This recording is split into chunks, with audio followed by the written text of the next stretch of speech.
আসসালামু আলাইকুম রহমতুল্লাহ। প্রিয় দর্শক সবাই কেমন আছেন? আশা করছি সবাই ভালো আছেন। প্রিয় দর্শক, এখন আমি রয়েছি ঐতিহাসিক ঘোড়াধাপের হাট, বগুড়া সদর বগুড়া। তো আমার সামনে আরেকটি কালো রঙের একটি শার্ট দেখতে পাচ্ছেন। তো সেটি আসলে দাম কত চাচ্ছে এবং কত দাম বলতেছে সেগুলো আপনাদেরকে জানানোর চেষ্টা করব। তার আগে যদি আপনাদের গরুটা একটু দেখাই, একেবারে সাইজ মাশাআল্লাহ অনেক ভালো আছে, দুটো শিং খুবই সুন্দর মাশাআল্লাহ, দাঁতছে কিনা সেটাও আপনাদেরকে জানানোর চেষ্টা করব।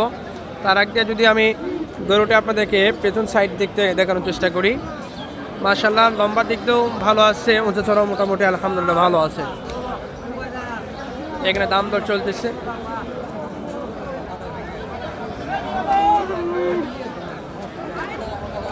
আসসালামু আলাইকুম, কেমন আছেন আপনি? ইনশাআল্লাহ ভালো। ভালো আছেন। এই সারের দাম কত চাচ্ছেন? এর কাছে 92 95 92 দাম কত বলতেছে? দাম বলতে 2 কম 80 75 75 2 কম 80 এরকম দাম বলতেছে না? মাশাআল্লাহ। এটা কি দাতা? দাঁত ইনকা ফাঁস হতো বাবা। দাঁত ফাঁস হচ্ছে, এখনো পরে নাই নাকি? মাশাআল্লাহ।